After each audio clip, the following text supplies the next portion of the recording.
everybody. Hello. We are here, you are here, everybody's here. So let's see who has joined us. Just checking my monitor here to make sure everything's working. Yep, everything's working fine. Okay, so thanks everybody for joining us. I'm sure a few more people will be coming in. So let's see who we got. Well, Russ is number one again. And making up words, I see, as usual. Pride of fiction. Pride-of-fictionist? Factionist? Prideification. Prideification. Okay. Nice words. Betty's here. Charlotte's here. Candace is here. And Pace. And Barb. And Andy. And Suzanne. And Heather. And Johanna. And Terry. And Sue. And Jeannie. And Marilyn. And Bonnie. Dubrovka. Gloria. Kathy. Jean E. The other Barbara. Alice, Faith, Karen B is here as well. So everybody's coming in. So we'll give them a few seconds to get themselves in here before we start. Cynthia is here. Even though I'm not gay, I have family that are, and I support the cause. Okay. Good. Thank you for doing so. Not that really we should be thanking anybody because, you know, it's a given in this day and age that we should be supporting all people of all walks of life, no matter what. But anyways, I get the sentiment. Mary's here. Hi, Mary. Hi, Caroline. Hi, Susan. And thank you, Susan. Yes, we are home, getting ready for our next trip. Karen Lyles is here from sunny and hot Vancouver, USA. Well, it's sunny here today. Well, it's nice. It's pleasant. It's 22°C, which is okay. This is like Romper Room name call. It is. I should get a little mirror. You know, Romper, Suffer, Bumper, Boo. Tell me true. Did all my friends have fun at play? I see Mary. I see Dubrovka. I see Karen. Yeah. It's amazing I remember how that song went. And I never watched Romper Room either. My sister did, I think. I mean, I never got into Romper Room. Captain Kangaroo. I used to watch Captain Kangaroo. I only watched them for a little bit. I don't watch them very much. But, no, well, we did very many stations on the TV. Yeah, that's the other thing. And besides, my mother says, you're not going to sit in the house all day, especially in the summer. Watch the TV. Get out there and don't come home till lunch. So. My mother wouldn't let me get up early enough. Yeah. And then it was, you were kicked out after lunch and told, and be back home for supper. It's at 5 when your father gets home. And then you kicked us out after supper again. Make sure you're back in here before the street lights go on. So it was a simpler time. Yeah. So let's see. Charlotte's here and Mary Jane is here. And Marjan is here. Wanda. Karen Lyle says. Wanda. I'm not sure what that refers to, but it's got a little smiley type face on there with it. But anyways, yeah, so let's jump into what we've been working on or not working on. Although Walter's been working on some things, he'll tell you about that are sort of related to sewing and sort of not. I'm talking about your room.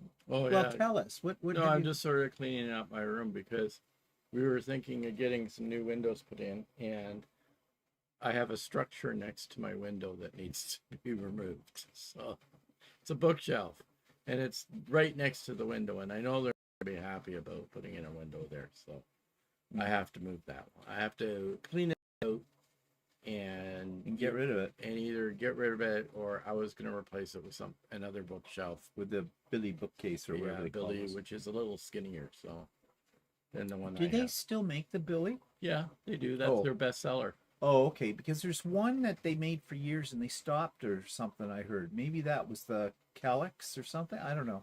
I thought I heard something about it. Well, there was some dresser that they either stopped making or they made modifications to because little kids were pulling them down on top of them.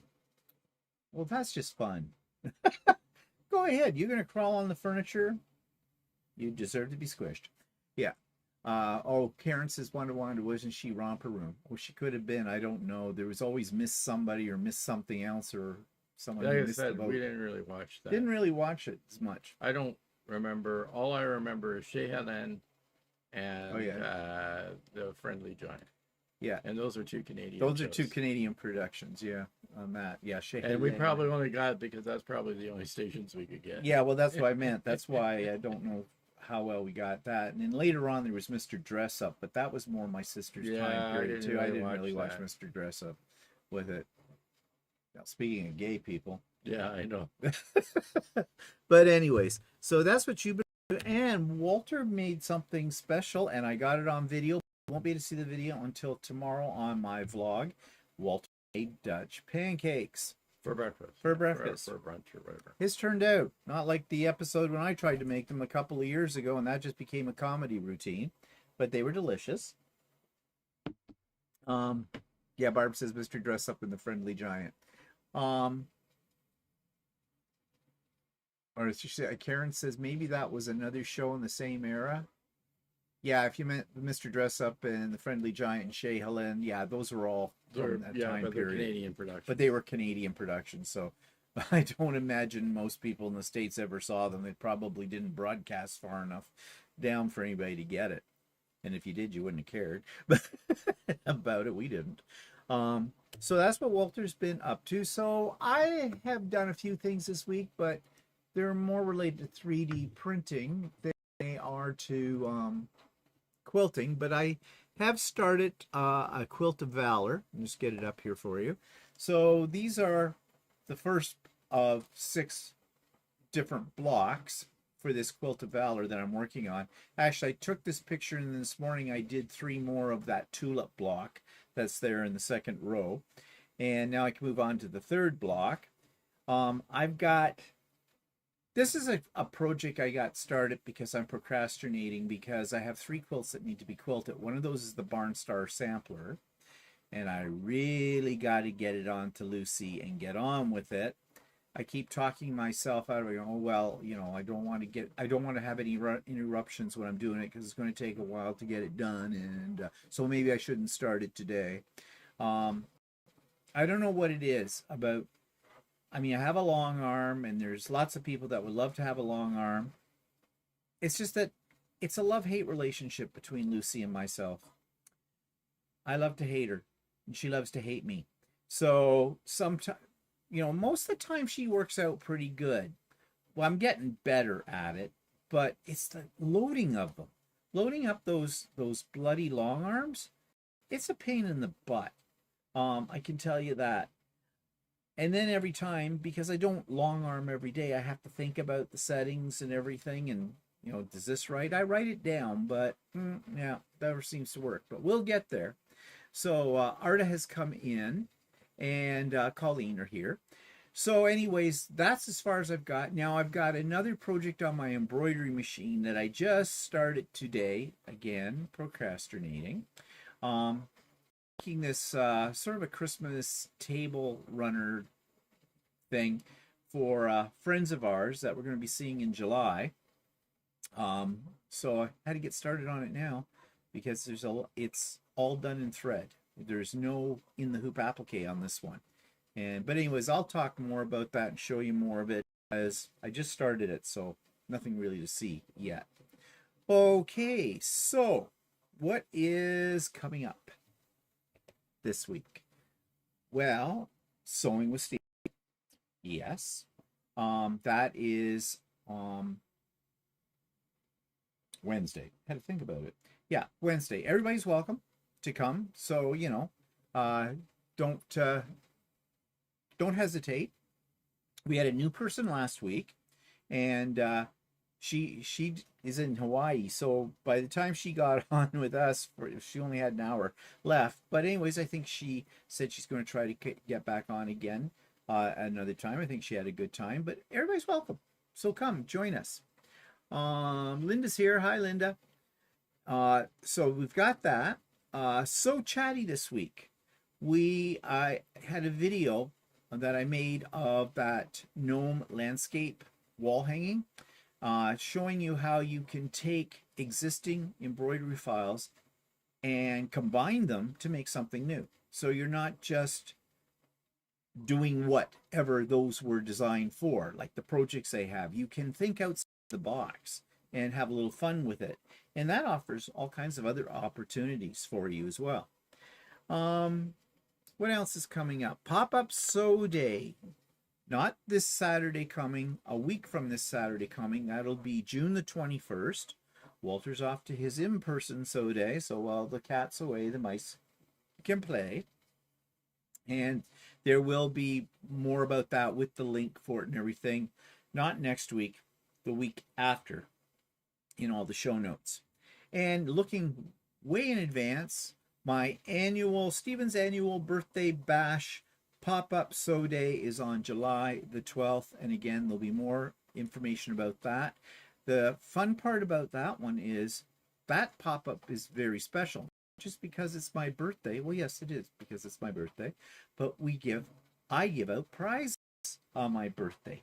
Birthday gifts to you. Yeah.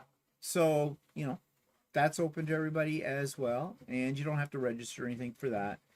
Just come whenever you feel like coming if you're available that day. Okay, and announcement, those of you that are on Russ's of Quilt Meets World, if you're on Russ's mailing list, he sent out a thing just a few hours ago. He's having a sewing shenanigans next Sunday as well. And yes, he realizes it's Father's Day next Sunday, but doesn't bother me. I don't have a father. Ours are dead. So yeah, we don't have to worry about that. So yeah, that should be lots of fun if you can make it, I'm sure. And if you want more details, check out Russ's channel, Quilt Meets World. And there's a link to Russ's in the show notes below. And let's see. Okay, what else is up? We had the Brooklyn Spring Fair, and you know that I was going to enter a quilt. Well, I did. And here's my quilt. And yes, I won a ribbon on my quilt. I have a close-up picture of that. I think I do. Well, it's a little blurry, but yeah, didn't get first. I got second prize. Well, it's better than nothing. The ribbon is what I feared. It's one of those ones you used to get when you're in elementary school. Those flat ribbons. It says on it. Well, when you're second, you try harder, I guess. I'm not sure. There were several different categories. My category that I entered into was for people who had never entered a quilt in a show before. So that's what I entered it into. I'm not sure whose quilt took first prize because these were not organized very well. They were basically thrown over a bar. Yeah, like if you see the next one with the sunflowers in it, it's got a first ribbon, but they had a category for farm theme. Mm-hmm. So I think they were the farm theme. Yeah. Now, there were two quilts. I don't have pictures of them here, but I will have a little video that I prepared on Idiot Quilter on Tuesday for you, so you'll see these better. They did have two that got the big fluffy ribbon, but they were show champions, is what it said. And I have no idea what that category was or how those were. I don't know how anything was judged. Now, they were nice quilts. They were, one of them was applique, a lot of applique. And the other one was a sort of a sampler quilt, but it looked like it may have been, I didn't look at it that closely, did you? It may have been hand quilted as well. And they were nice quilts. There's no two ways about it. So that's fine. But then some other ones that won, like you see the one that's Walter just pointed out, it's got a red ribbon.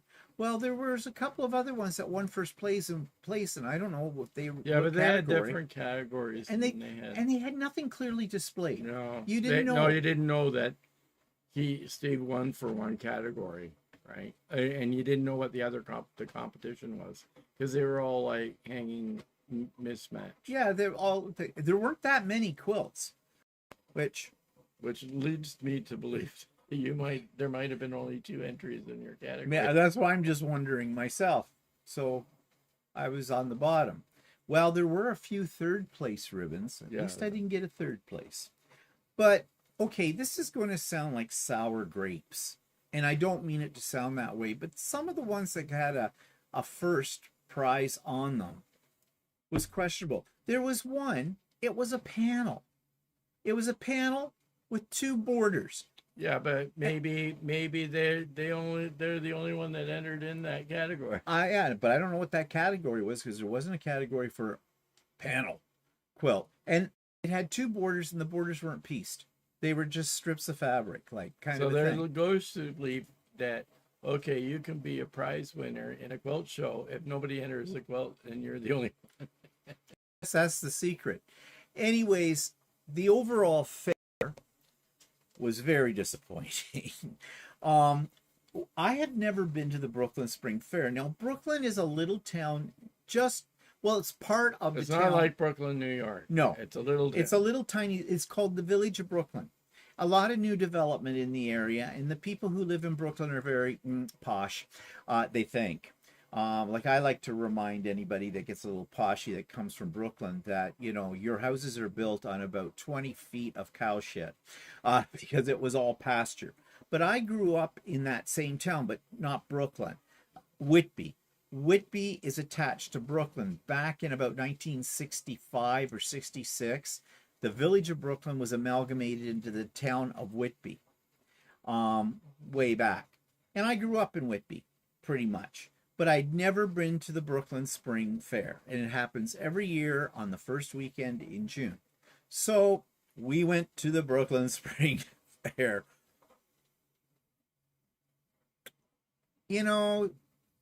I think Americans put a lot more emphasis and effort into their state fairs and things like that, because the pictures I have seen of state fairs and on YouTube, they're a pretty going concern. This is a pretty sad. This is pretty sad. They might have had 3 rides in there. Yeah, they had about 3 rides. They had a chicken tenders booth. They had a poutine booth. Well, it's Canada, right? So we have to have our poutine. They had ice cream. They had some vendors. They had one that said, "Ask a Christian." I didn't. Because I didn't want to know anything about that. They had the pig viewing area. Oh yes, they had they had their agricultural display, which is in a big barn kind of thing. Had one cow. They had a bunch of cattle, horny cattle. Cattle with horns. Oh yeah, they had 2 of those. I think there was a goat. They had a little pin with about 3 bunnies in it. They had a mechanical horse. Oh yeah, there's a couple of geese. And then you went outside the barn, and they had the pig viewing station, and they had a great big sow laying on her side, and she had little piglets in there that were still like suckling and everything like that. They were cute because pigs are cute. I think pigs are very cute. But yeah, that was farm agricultural display. Yep. And in the middle of that barn, they had a booth set up about wellness. Okay, there was no other place for them to set up. They had some other place selling cider or something. Oh yeah, selling some cider or something like that. So then we walked out of that, and there was a few more concession stands, and there was somebody selling candy at one, and that was it. We did the Brooklyn Spring Fair, including going into where they had the displays. That was the other thing. Okay, besides quilts, they had like home cooking and plants. It was pretty sad too. And oh my god, it was so sad. I wouldn't want to eat some of that stuff. And decorated cakes, and it was warm in there. It was all beginning to melt.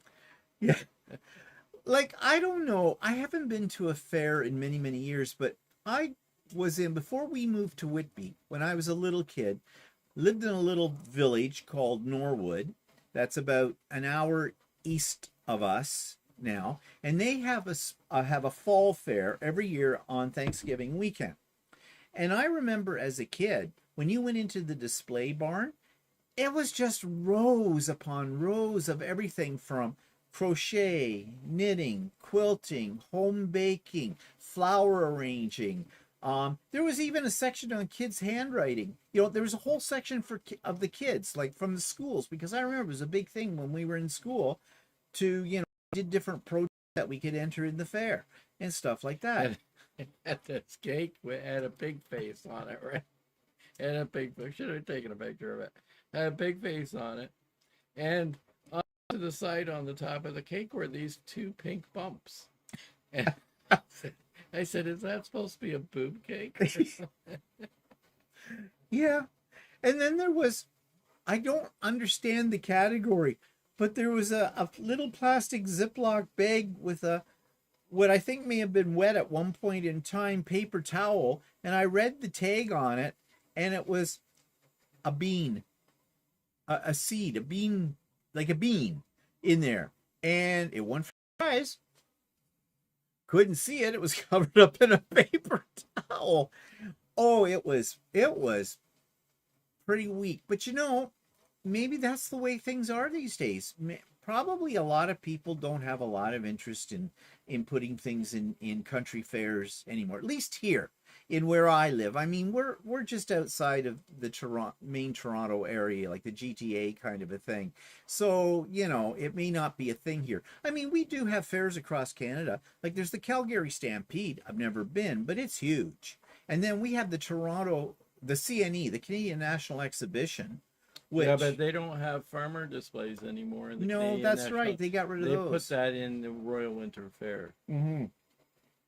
So I guess things are changing, you know, on all that kind of stuff. But it was kind of sad. So we did it all in about 15 minutes. And they also, the other problem was the street that the arena is on is kind of a main street in this little town. And it was all dug up for road construction. Yeah, so like it's normally a 2-lane road, and only one lane works. In one way. Only go one way. You go the other way. The sidewalk was closed on both sides. Yeah, so there was trouble. You had trouble walking there. We parked in a local shopping mall, so that we could walk over there. But then the problem was the sidewalk was closed. You were taking your life into your own hands to get in there. And then when we got there, we're looking, I'll say this, at least they were in modern technology. We knew the admission price was $20 a person unless you were a senior. And believe me, I was getting that senior's discount. So it cost us $15 a piece, so $30 for the two of us. And the guy had a card reader, right? So I tried to tap my phone, didn't take it. And then we tried again, didn't take it. And I said, I guess we have to do this the old-fashioned way. And he says, oh, cash? And I went, no, I'll use the actual card. So they didn't like my card. He finally, and Walter tried his card. It didn't like that. So I was just about to give him cash for it. If I opened up my wallet, the moths would have come out. And then he reset it and it worked fine. So then we get this wristband, you know, like we're at a concert. And walked in, and then we got strip searched. Well, pretty much. There's security guards there, and they wand us, you know. I guess nowadays with things going south. Well, it is Brooklyn, which is the drug capital of Ontario. Yeah. I thought it was the swinger capital of Ontario. Oh, it's that too. And we're not kidding. All right. Like, there. So, who goes to the fair? The kids. The teenagers. There used to be a beer tent. I remember years ago because they always advertised it. No beer tent anymore. Probably because the kids were getting beer underage and everything. They had a big sign, no marijuana. You know, it is legal in Canada. But no, yeah, because those kids just go crazy. And then some of the local pretty girls were there. Oh, wow, there's only one way to describe it. Skanks. I mean, there was one young lady, she was probably 15. She was rather endowed, that's the word I want. Yeah. Rather endowed. She had big boobs. And she was wearing this skimpy little top. I don't know how the little spaghetti straps were even holding those suckers up, but that and her little short shorts that when she bent over, well, guess what? You saw the dark side of the moon on that one. And she was like, not a minority. Like, I mean, like, there were other friends the same. So, I guess the Brooklyn boys thought they were going to get lucky this weekend or whatever. But yeah, it's kind of sad. So, will I enter the fair next year? No, not because I didn't win first prize. Okay. But I've got a ribbon. Now, I don't have the quilt here yet because after this is over, we have to pick up our quilt. You have between 6 and 7 o'clock to pick it up. You will not be allowed into the display area to pick it up anytime before 6 o'clock. The doors to the show area will be locked at 5 p.m. You can line up outside, but you will not be admitted to pick up your stuff until 6 o'clock. You have until 6 o'clock to 7 o'clock. If you're a minute late, your stuff will be discarded. And they have a whole thing about this. Okay, I just picture their committee. They're all a bunch of old bitchy bitties that have run this stuff. They've been running the fair since 1942, don't you know? And it's always been this way. It's the way it's going to be. Work overtime throwing that stuff. Well, no, I'm sure a lot of the people who put in food are not coming back to collect that. That's probably mung by now. But anyways, it was an event. So what's everybody saying here? Back it up. Just curious, you put that up there. Did you actually put it so that Yeah, you could see it? I hit the button and I moved it there. You do this to me every know. time. Jeez. Everybody's saying congratulations. Thank you. My first win. I'd like to say the competition was stiff, but I don't think it was. Of course, mind you, I didn't get first, so. Oh, Teresa's here. Hi, Teresa. Hi, Gloria. I don't know if I said hi to Terry. I think I got everybody. If I didn't, if I missed you when you came in, hello. Mona's here. Bonnie's here. Marilyn says, I think that would be considered a carnival in the States. Yeah, probably. Did they have a kissing booth? No, I didn't see that. No, these kids that were going to that weren't interested about getting first base. They were going for the home run. I'm sure. At least those girls were. You know, they shouldn't do that because 14, 15, 16-year-old boys, they do not think with their brains. They think with a lower area of their body. Yeah. I know, I taught them. Linda says you just have to Tanya Hardy, your competitor's instant winner. Yeah, true. Teresa says, you're not really comparing a state fair to a small village fair. Yeah. Yeah, I know. It's yeah, it's not a fair comparison. But I really don't know what we have, at least here in Southern Ontario. That is equivalent. That'd be equivalent to what I've seen of state fairs in the United States, you know.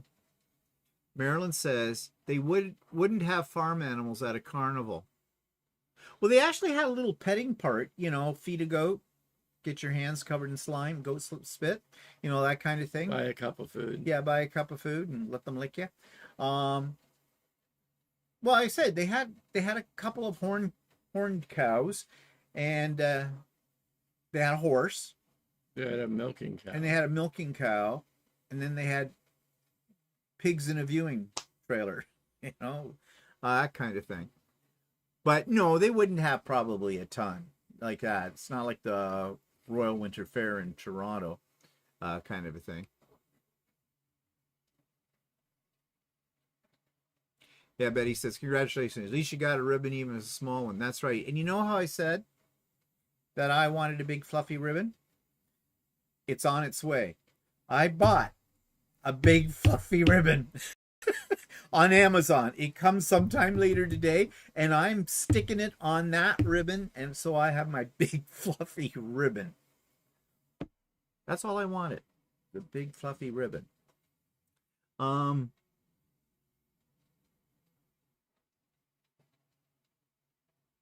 Bonnie says they have fairs in Northern Ontario similar to that one. Similar to the one in Brooklyn? Yeah. Yeah, they're usually all over the place, though. Like, there's the Norwood one. Yeah, that's in the fall. Yeah. Yes. A lot of them will have the fairs either the spring or into the early part of the fall, around that. So I don't know. I guess it will depend on the area you come from, where you live. We live too close to the city. So, the people in our 'Cause area, when we say the city, we mean Toronto. Toronto. Yeah, the people that live out here, it's a commuter community kind of a thing. They all work downtown Toronto. They're too posh to be walking around in pig shit, kind of a thing. Well, so am I. But yeah, but you go outside of this area, outside of the Greater Toronto area, and that you'll find there's more. And I imagine those fairs might be a little bit more robust, for lack of a better word. I don't know. Okay. Oh, Linda says, goat tried to eat my purse at a petting zoo. Well, you see, if you're so cheap, you don't buy the cone of food. That's what you're going to get. Did you have something interesting in your purse that the goat might have went after? A cert stuck to a Kleenex? Odor? I don't know. Maybe. But anyways, yeah. So another event we went to on the weekend was Ronda's Quilting Creations. Her Can you put up the thing? Yeah, I've got pictures up here. Oh, okay. I gotta show it. So yeah. Oh, Dubrovka says I hate fairs with 1 cow, 1 pig, and 4 chickens. Didn't see any chickens. We had ducks. No, I didn't see chickens. There were 3 ducks and 3 bunnies. Yeah. Anyways, so we went to Ronda of Quilting Creations, her annual sale. And those of you that were at my spring retreat, you know that she generously, very generously, gave some prizes to give away at the retreat. And so she had originally scheduled her sale for May when we were in the Netherlands. But it rained here a lot, and she does it outdoors because she operates out of her home. So she has her driveway, she's got a couple of big, canopy things, and then her garage, kind of a deal. But she decided to postpone it until this past weekend. And luckily it was a lovely day yesterday, and it's a good day today too, because she runs it both Saturday and Sunday. And we were right there when she was starting, because I made up a bunch of my gnome keychains and things that she could give out to people when they purchase something or whatever as a little freebie. Sort of as a thank you for what she did for my retreat as well. Also, it was shameless promotion of my YouTube channel because my business card was on it. But anyways, and I did take some video, and I talked to Ronda on that video, and so people can get an idea of it, and that'll be showing on the Idiot Quilter on Tuesday. So there's lots going to be happening on this edition of the Idiot Quilter on Tuesday. So tune in for that. But yes, I said I wasn't going to buy that much. I was just going to focus on wide back. Yeah, I bought a lot of wide back. In fact, I can give you a sneak peek. I'm going to talk more about these on the Idiot Quilter, but here's a little sneak peek of what I bought. So I bought 1, 2, 3, 4, 5, 6, 7 108-inch fabrics backing, and those are 3 meters a piece, each one of those. Good price, $15 a meter. Okay, Canadian dollars, of course. Generally speaking, to buy wide back out here, you average anywhere from about $30 a meter up for it in any of our quilt stores around here. So that was a really good price. And I bought some seasonal fabrics as well. So I bought some Halloween, and of course you know why I bought this one. I've had this one before, but I was running low of it, but I love this one that has the gnomes on it. This one I've never seen before, but I like the colors in that of the skulls. And I have had this one before. It's great background in Halloween quilts and that kind of thing. Yeah, and she was charging $10 a meter for regular fabrics. And I bought 2 meters of those. Yeah, so the wide back at $15 a meter Canadian works out to $11 a meter American. I'm not converting it to yards, so yeah. And you're working out the other one. That should be about 13, I think. What? No. At 10? No, hang on. It's more like so at $10 meter, it works out to $7.30 American. Yeah, good price, good prices. But you know, if you go to her website as well, and I've put her website in the show notes, her prices are really good on the website too. Not quite this low, but I think an average for 42 to 44-inch fabric is about $16 Canadian a meter. Yeah. So that's pretty good. And she does, she'll send it anywhere in the world as well. And I'm not really sure what she charges for shipping outside of Canada, because I think $16 a meter works out to $11.70 US. Oh, yes. So I think that's a pretty good price anyways. And then I saw these two Christmas ones, and of course they had gnomes on them, so I had to get that. But that's all I bought. But that all came to about $450 with it. So I'm not, I knew I would not stick to my plan. But we got to all of that. And you'll see what it's like to go to this, because it's very popular. I'm glad we got there when we did, because she has some ladies that are friends of hers that volunteer to cut the fabric. And her setup is a little awkward for cutting fabric, but it's what they've done. She's run this sale several times over the years. And like that, no, they don't want that yet. So they know what they're doing. And the only thing was, I was worried this one lady was talking away, rotary cutter in her hand, and she was really in an awkward position cutting the fabric. So I thought, there could be bloodletting.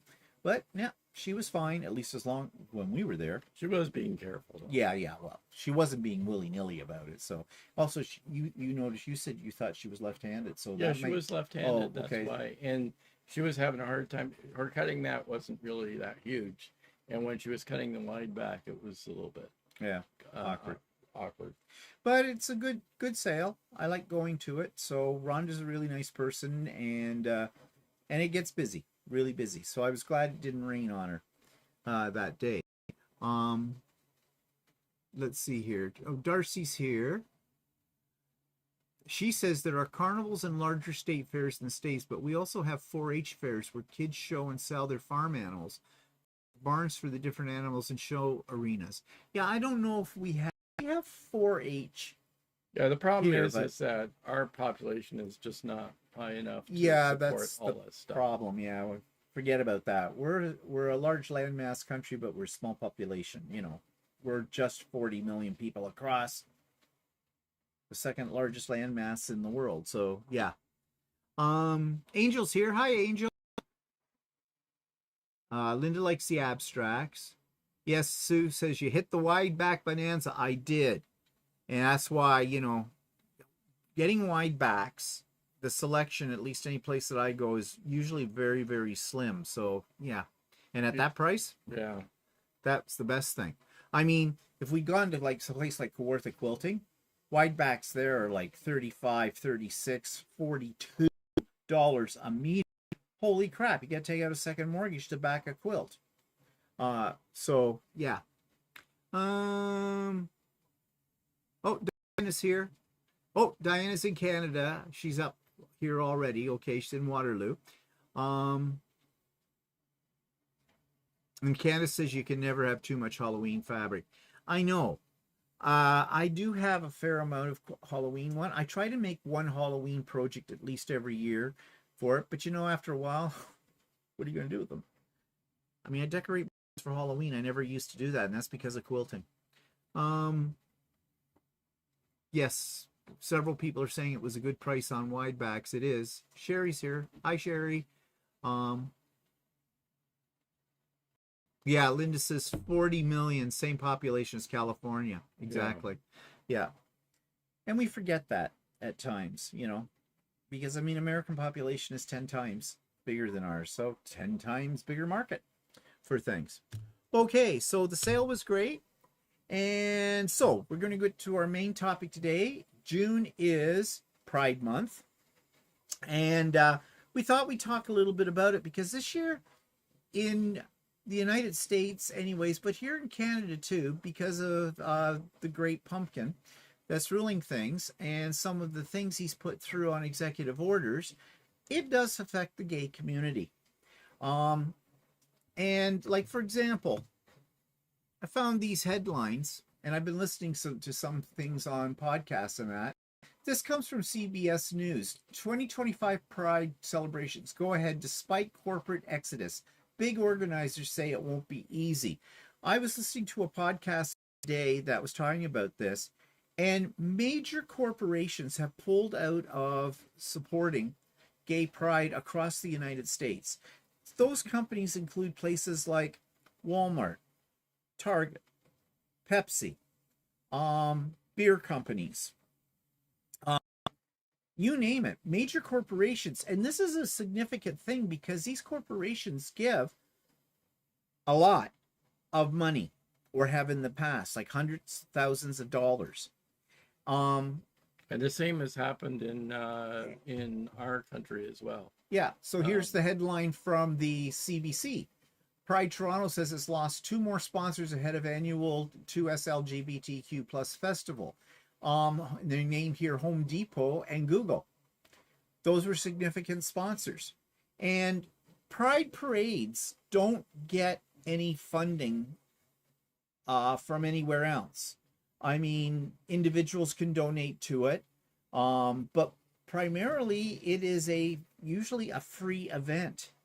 Of course, there's vendors and things like that, but they need the money because, one, they usually hire police to work the parade line, thumb up, and all kinds of other expenses. So, yeah, this is not good. But why are they doing it this year? And why is it trickling into Canada? Well, the whole problem is this. DEI, which is the diversity, equity, and inclusion, where basically it says encompasses the symbiotic relationship, philosophy, and culture of acknowledging, embracing, supporting, and accepting those of racial, sexual, gender, religious, and social economic backgrounds, among other differentiators. That is something most businesses had to follow before Trump got in. This, eliminates discrimination in the workplace or in other institutions in our societies. And he has basically told these companies, don't worry about it. That's off the books now. You don't have to do it. And there are many companies that aren't. Going backwards in time, because this involves hiring practices and the fair treatment of employees as well. And that's been extended to the LGBT community. Now, in Canada, we do not have, per se, something called DEI, but we have a human rights code that covers this kind of thing. That basically says you cannot be discriminated against in hiring practices because of all those other factors, which includes also the LGBTQ community. However, we are very much influenced by what happens in the United States, and there are some businesses around who are starting to find loopholes in our laws. Well, the thing is I guess the sponsorship of Pride is voluntary, right? So yes, it is. Not, I mean, it isn't part of our government regulation. No, our government doesn't regulate that. I mean, they still have to follow their employment standards here. Now, they do get a certain amount of grants from provincial and municipal, in case of Toronto, because it's Toronto Pride, the municipal government and the federal government, but not a lot. The government is pretty much has to grant them some money because of the Human Rights Code, and that would look like discrimination if they didn't do that. And they don't just give money to the LGBT community, they give it to all other minority groups when they're having festivals, whatever. We have a big Caribbean festival every year in August. Yeah. And, of course, you don't hear about corporate sponsors pulling out from that. But, so we're going backwards in time. And a lot of people may have said in the past, well, in Canada anyways, you have the right to get married, same-sex marriage, your rights and everything are protected under the Human Rights Code. All of this in Canada, it's, everything is protected. So why do you have to have a parade? Why do you have to go out there and do it? Well, I sometimes question it too, only because of what the parade has become.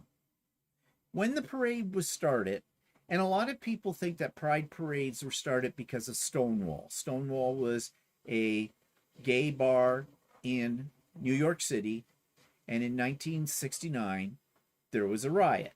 It was, the police raided it always on a regular basis because it was illegal to be gay or lesbian and that kind of thing. And one time they raided it, and there were a lot of drag queens that hung out in this bar, and they fought back. And that was the beginning of, the change in laws and things like that.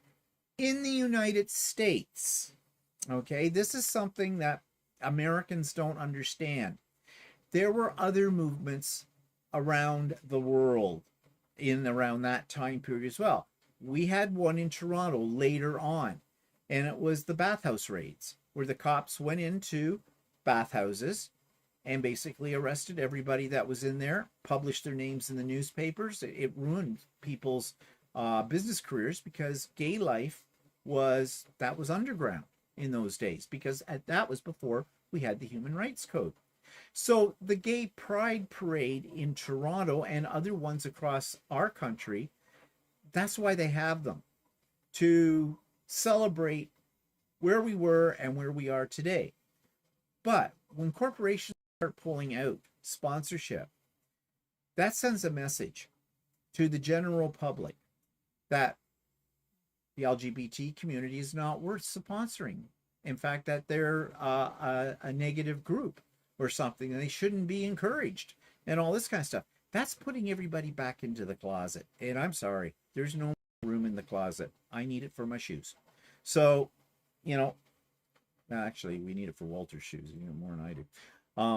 So yeah, so the reason we have the Pride Parade is just to remind people that we are here, that we are just as important to the running of a society, to being we're part of the overall Canadian culture.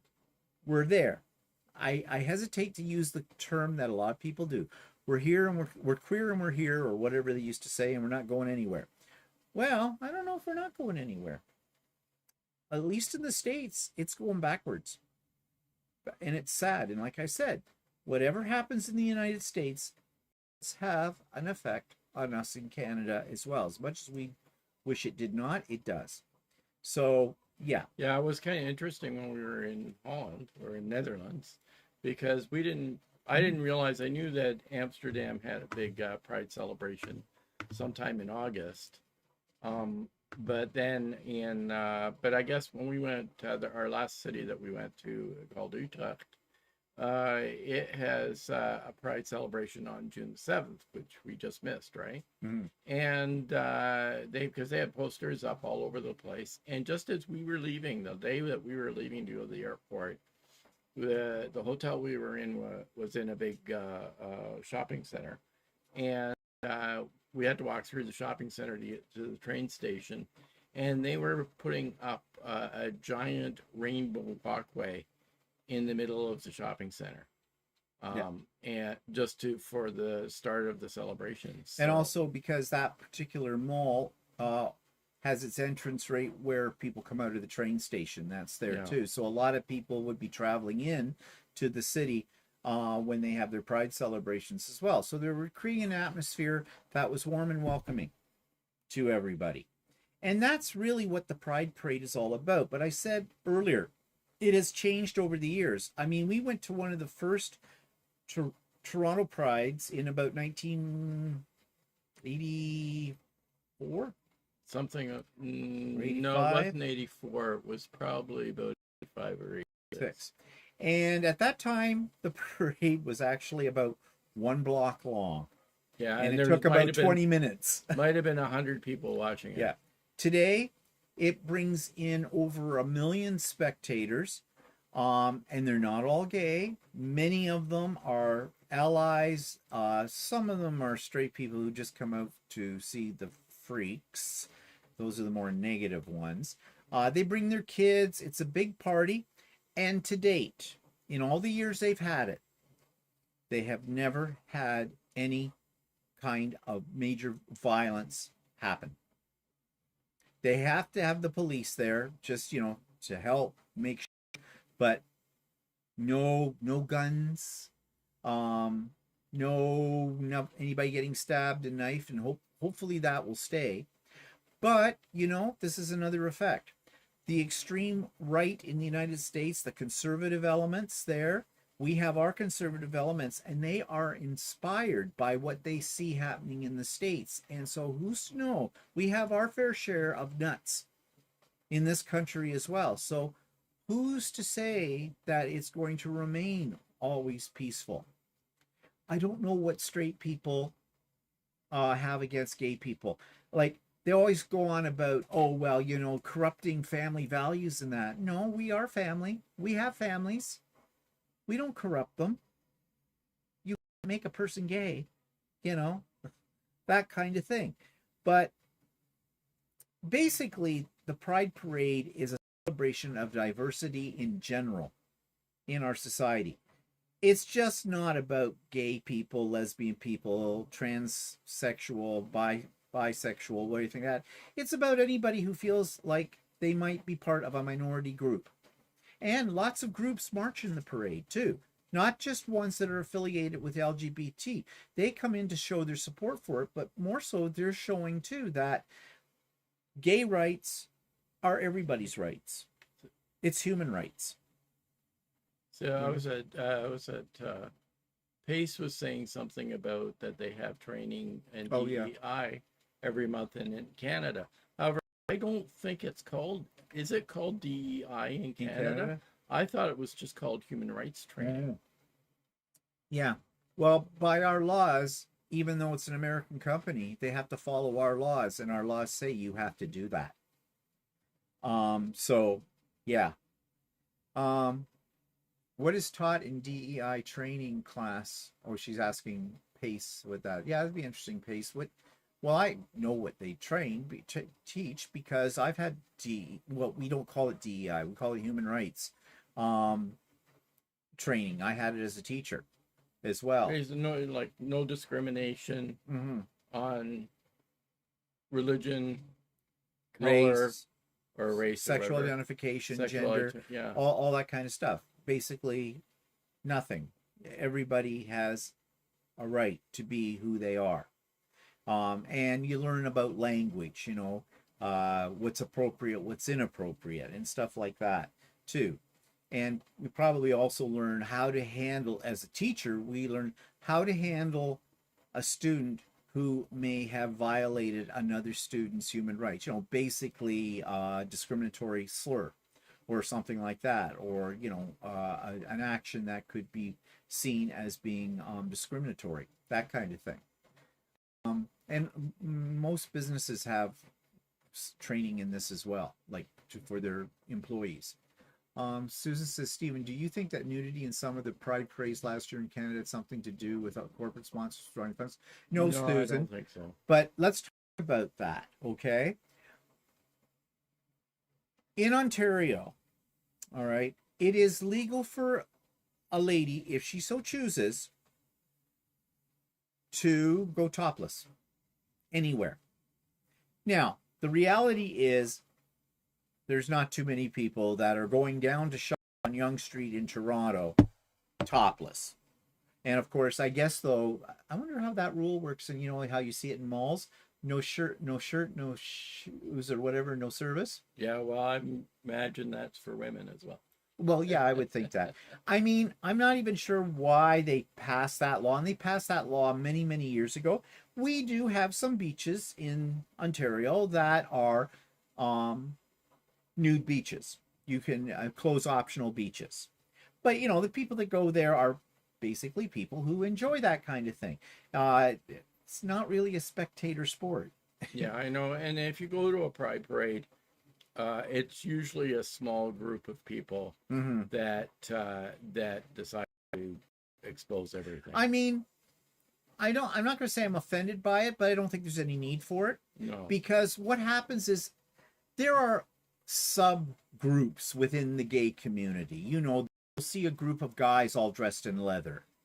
You will see somebody wearing a Speedo and they've got a collar and a hood on, and there's somebody dressed in leather leading them around on a leash. You see everything. It is a little bit of a freak show. And I think that's why it pulls in a lot of the straight people in the, they want, especially younger ones. Hey, you want to go see the freak show? Kind of a thing. And I don't think that does a whole lot for our cause, because the first thing that people remember are what I call the nuts, sluts, and perverts when they're on display, kind of a thing. And I really don't agree with it. Now, the Toronto Pride Committee does have a policy that says there is not supposed to be any nudity. But there still is. Not a lot of it, but you'll still find somebody who shouldn't be naked walking down the street, if you know what I mean. I mean, you've got lots of guys that are really built, really cut with their shirts off or wearing like just a Speedo and you may dancing. You may find people with their shirts off, right? More than with the bottoms off. But I mean, it's usually there's a group in Toronto called I don't know if they still exist, called TNT. Yeah, TNT. Toronto. And it's totally naked Toronto. And they're a group of naturists or naturalists, whatever they call them. Yeah. And they usually they're the ones that usually parade naked in Toronto. But they're not a group. And they're not a group. They're not a group. Anyway, so that's really the only group, but they've been there for a long time, and that has never seemed to affect corporate sponsorship. I mean, they buy goods and services too. They may not buy a lot of clothing. And that's the crux. You see, when I was talking about the early years of the Pride Parade, they didn't basically have any corporate sponsors. And then some of the bars in downtown Toronto and some of the beer companies got kind of involved because they realized something. This is a money maker, because what does the LGBTQ community do during Pride? They drink a lot. Yeah, like actually in before the actual Pride sponsorships happened in Toronto, and that they did a survey in Toronto while I was reading the paper one time, and they said which restaurants or pubs had the highest sale in beer in Toronto, and 8 out of 10 were gay bars. Yeah. And then there was one year when one of the major beer companies pulled out. Actually, it was the one that made Coors, wasn't it? Well, that was in the U.S., not in Canada. I thought they did in Canada too. They didn't sell Coors in Canada. Oh, that's right. That's right. They pulled out their sponsorship this many years ago of the LGBTQ. No, they had no sponsors. They fired their employees that were gay. Oh, that's how that worked. Yeah, okay. So what happened was the gay community, the LGBT community, boycotted that company. Their sales dropped drastically. And guess what? They came back and then they started sponsoring the Pride parades and things like that. And of course, more corporations got on board with it. Now, I'm talking back quite a few years ago now. So these companies that are pulling out right now are not pulling out because of nudity in the parade. It is because they are afraid that if they sponsor something like this, given the current political climate around the LGBT community that has been started by Trump and this DEI thing, that they will lose money from the general population. Plus, they save a lot of money.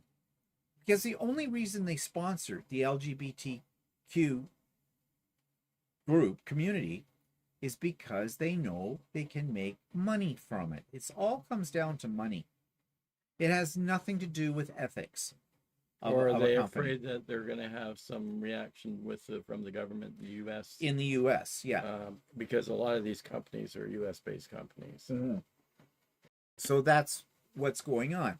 Now, it isn't majorly affecting us right now in Canada, but you're already seeing, as I showed you in that headline, two major corporations. Mind you, both of those corporations are American corporations.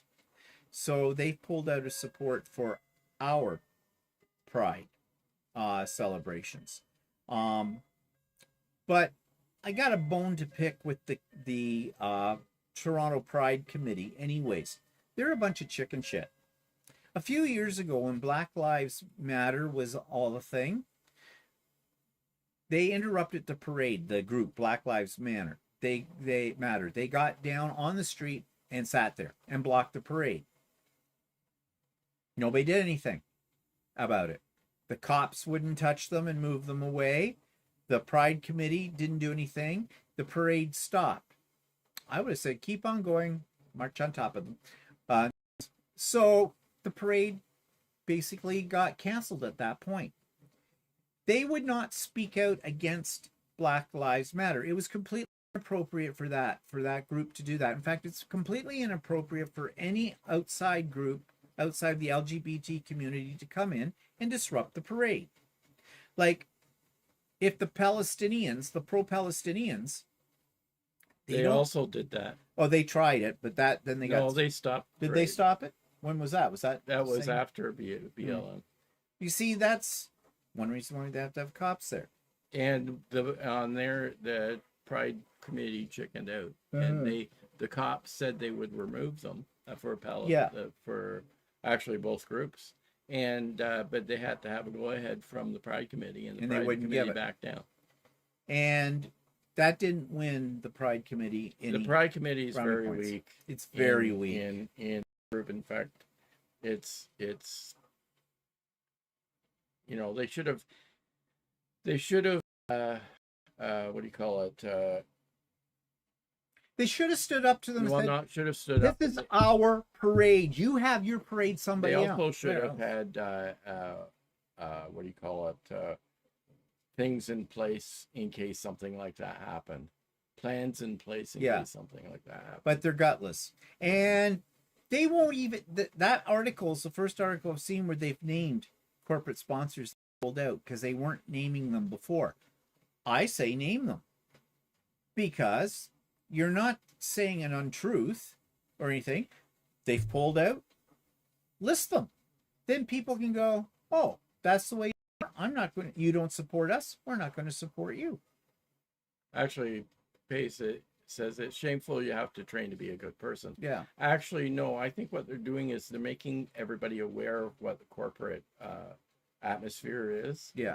And what else they're doing is that if they get a complaint that is a human rights complaint or something like that at the corporation, because the training has been done, then they can go in and discipline the person. They have grounds to discipline and fire somebody. Yeah, so that's really covering their rear end by having that training. But it's kind of instilled in us in Canadian society now that we know pretty much know what's right and what's not right, what's appropriate and what isn't appropriate to do. And we have our yahoos, like any culture too, who they can't tell me what to do, they're not the boss of me. Well, yes they are. When it comes to that, because we have it written as a law, it's in our human rights code. So if you go and you do some kind of discriminatory action, I mean, there was I can't remember, it was a few years ago where people would say nasty things to reporters on the street that were interviewing people, and they'd come up and say negative or nasty things to the reporter. Well, as soon as they were found out who they were, their companies they canned them, fired them. Yeah. So most people in our society are aware of this and they know what's right or wrong, but you always have a few who, and usually they're very loud, as we well know, the vocal minority kind of a thing. And but we have laws, and the LGBT community has their rights. and they need to be protected. I still don't, to this day, I don't get what the threat is. I really don't. I mean, let's talk religion. Similar things happen there. You have people going against another religion, a whole bit. If it doesn't affect my quality of life, if it's not doing something negative to me, live and let live. If this is what you believe, then you're entitled to your beliefs, and that's fine. The only time that I might get upset with you is if you try to push your beliefs down my throat. And or try to discriminate against somebody else's beliefs that aren't your beliefs. yeah. So this is the problem with the LGBT community right now with people. People are turning around and we're just trying to live our lives like anybody else. How is that affecting somebody else? And then they make up stories. Oh, we're all pedophiles. No, we're not. In fact, the statistics prove it out that the majority of pedophiles in any society are usually straight, white men. So, not gay men. We're going to disrupt families. We're going to pull families apart. How do we do that? We don't. You're an abomination. That's more from the religious right side. I don't understand if God made us in his or her image. Does God make mistakes? I don't think so. And then, of course, there's the, well, it's a choice. No, it is not a choice. You've heard us talk about that before. It is not a choice. Nobody would choose to be gay or lesbian. No one would choose to enter into a world where you're discriminated against, where you're physically beaten or harmed, where you have slurs thrown at you, where you're discriminated in a workplace. Nobody would pick that kind of life. There's no way that's a choice. So, yeah, give that one up. But anyways, so on to more stuff here. So basically, what is a pride parade? It's fun. If you ever go to a pride parade, go to have a good time because everybody is. The parade is fun to watch. People are, generally speaking, are very much up for a party and having a good time. In Australia, it goes a little overboard on the party. I can tell you that because we've been to Australia, to Sydney Pride. We talked about that in one version of that. That one was definitely almost borderline scary. There was just a little bit too much fun going on Well, there was a lot of on-street drinking going Yeah. on, so. Yeah. But you go with the attitude that it's fun. And that's the way it should be handled. Not to go and, well, in Toronto anyways, I think if somebody was standing amongst the crowd and they are 10 rows deep all the way along the pathway, that's why we don't go anymore. It's too busy. It's just too busy. It's just too crowded. And we're too old. Yeah, we're too old for that one. Oh, our days of walking half naked through the streets are just over, like as if we ever had those.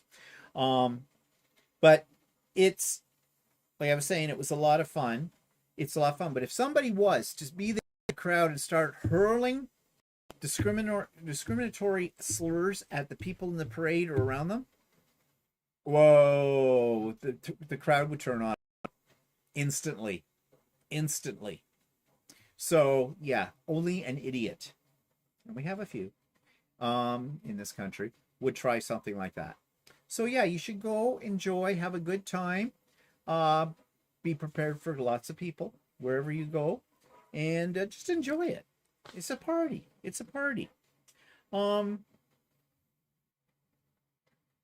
Yeah, what else can we say about Pride Month? Somebody asked me if we decorate for Pride. Not really. We have hung out a Pride flag on an occasion. We didn't do anything this year. Yeah, not that it's a problem in our neighborhood. However, I heard a report happened in, I think it was Texas. and one of the podcasts that I listened to, I guess there were a couple of guys, a couple of gay guys, there were a couple, uh, living in a residential area, had their own house and things like that. And the neighbor had a problem with them. Because they were gay. Didn't like gay people. And he set their house on fire and burned it to the ground. Now they weren't hurt, but their animals were still in the house. So the animals perished.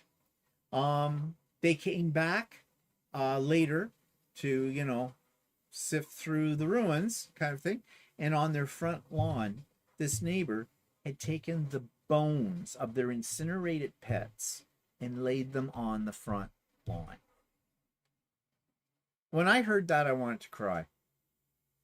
How any human being could be that nasty. I mean, yeah, setting a fire is bad enough, but to take these people, because we all know our pets are our family, right? They're our children.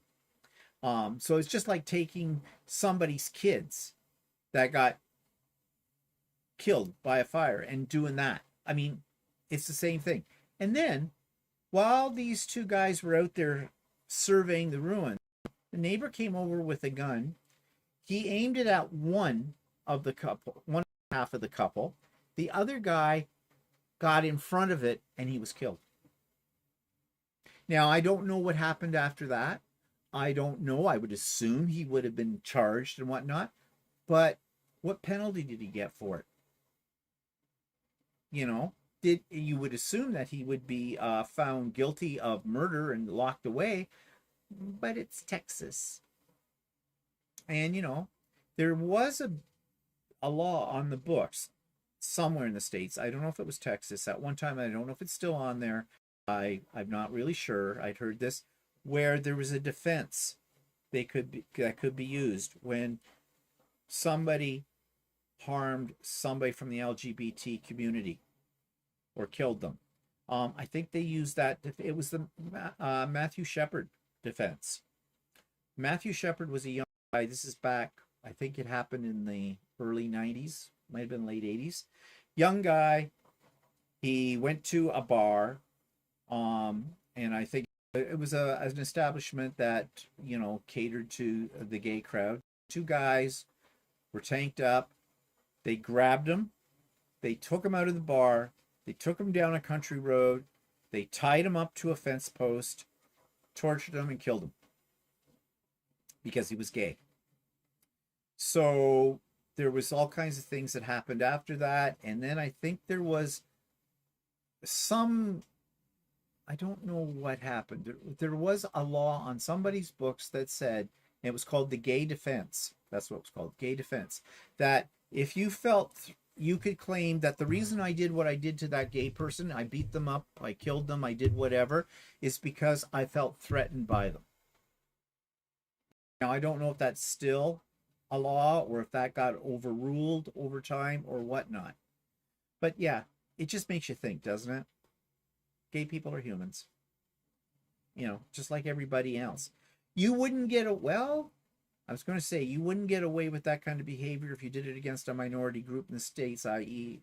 A black. But no, you probably would in certain parts of the United States, right? So, yeah. In Canada, that's not really a major worry for us here where we live. Not saying what it'd be like out in other more rural parts of Canada. Things are changing here too. That's enough for the better at times. Let's see what people say. Denise says if you don't know if a person is mediocre or not, if never given an opportunity to show their worth. Mediocre.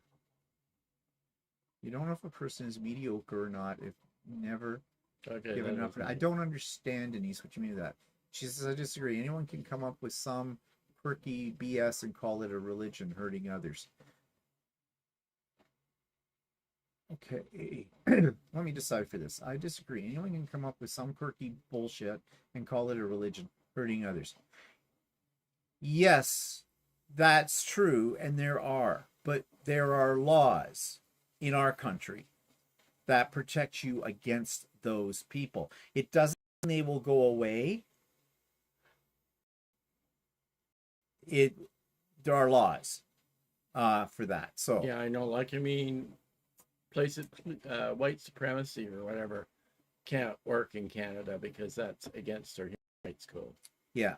So they're not allowed here. So Yeah. Katie asks, how many years have you been together? Come this December, it'll be 42 years. Yeah. In fact, we're about to celebrate in July our 20th wedding anniversary. But that's not our real anniversary. Our anniversary is in December. Because when we met 42 years ago, we couldn't get married. So basically, when we could get married and we got married, so it's been 20 years come July the 15th this year.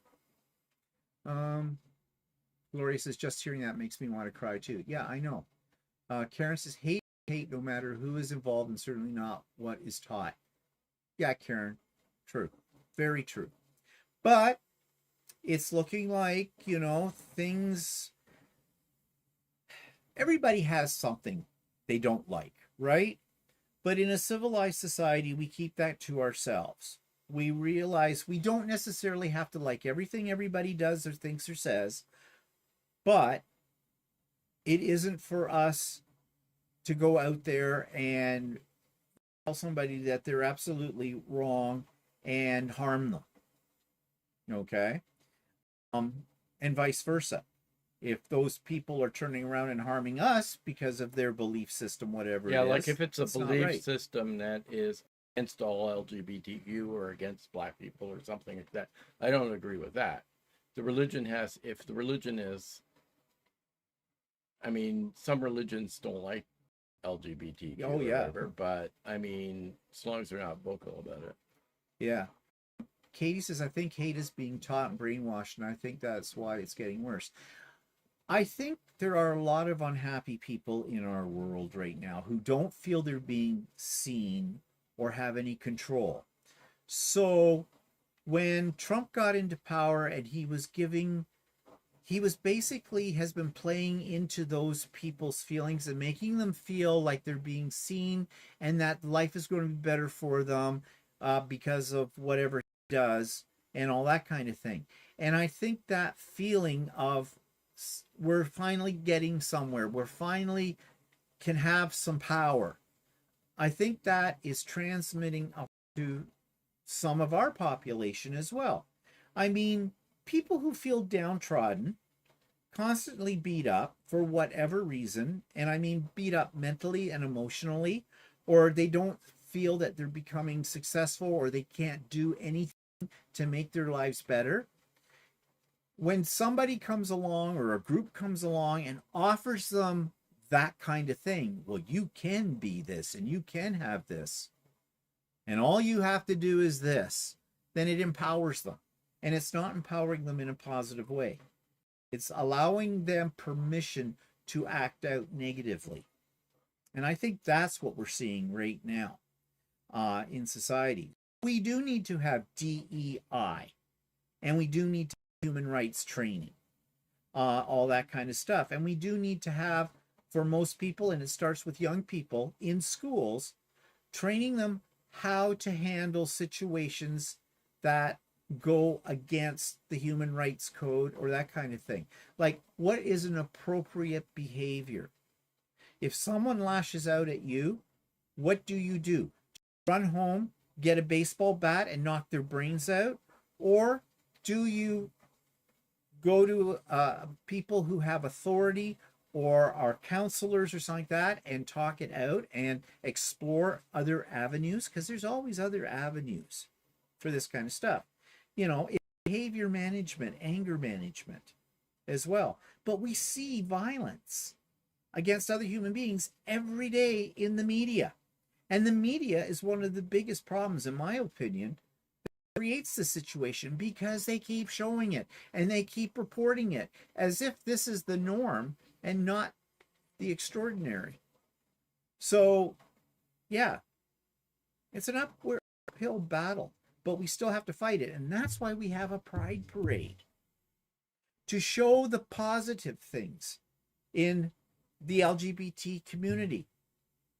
That's why it bothers me a little bit that you see ones that are dressed very bizarrely, like in the leather with a whip in their hand, or a dog collar around somebody's neck and leading them around, or flaunting nudity. I mean, on the one hand, it's their right to be whatever individual they want to be, and they're not harming me when they do this. So live and let live. But now, mind you, those extremes exist in the straight community. well, as yeah, well, so, oh yeah, but nobody has a straight parade that shows that. yeah, yeah. Katie says she's for the downtrodden. Karen says maybe it's better to say love is love.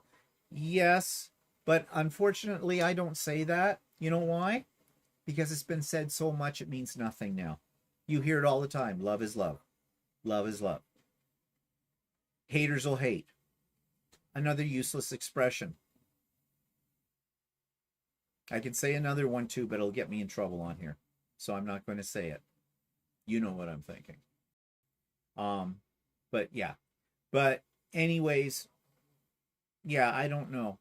And you know, people can say love is love. Put your money where your mouth is. We can all say that. Love is love. Yeah. What are you doing about it to show that? Actions speak louder than words. You know?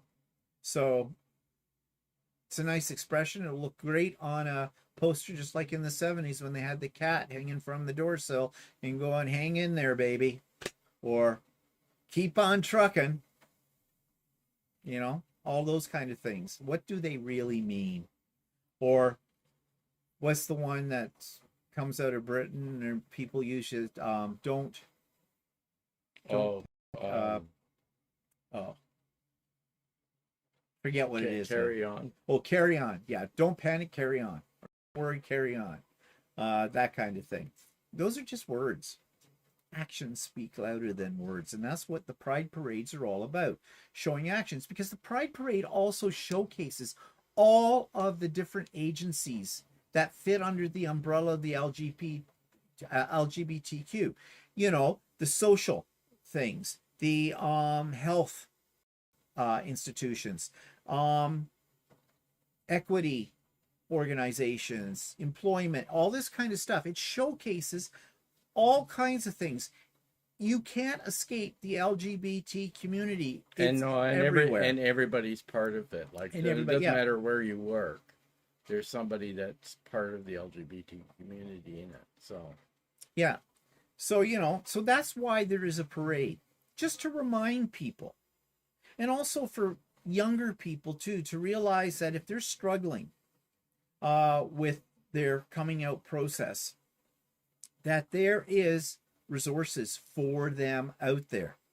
When we grew up, there weren't. No, there weren't. And I knew of a couple of kids that committed suicide because of it. One, because of, a couple of them because of religion, because their families wouldn't accept them. And so they thought the only way out they had was to commit suicide. Yeah. And that's why we have Pride Month as well. And, you know, if we have Black History Month, if we have International Women's Day, if we have all these other groups out there have something, this is why June is Pride Month as well. It's a recognition, you know, that we're here, we're queer, and we're not a threat. We're far from it. In fact, if you want your real estate to go up in price, get a gay couple to move into your neighborhood. Their lawns will be the nicest lawns. Their houses will be the nicest looking. They'll look after everything. And they throw fabulous parties with it. So, yeah. Next time you see a gay guy walking up the street going, hey, ask him for his cocktail recipes. There'll be a hit at your next party. I'm facetious. But whatever about these things. So, yeah. Anyways, that's what's been going on. Happy Pride, everybody. Are we going to the Pride Parade in Toronto? Oh, God, no. We've already stated why. Too many people. We used to go. And Yeah. here's something that's ironic. Every year, some place in the world has what they call World World Pride Day. World Pride Day. This year, the city designated for this is Washington, D.C. There is irony in this. I don't know how that's going over because Trump has already declared that there will be no mention, no support, no declarations for Pride Month. There has been in the past from the White House and other governments, but he's saying no. So I wonder if he knows that World Pride is coming to DC. There's going to be a lot of gay people at that one.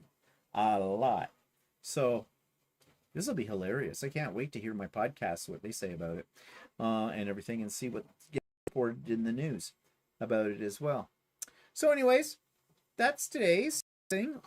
We have to run off and pick up my quilt, you know, because we have half an hour before we can get in and get it, and well, or they'll discard it. Yeah, whatever. I want my ribbon, even if it's not fluffy.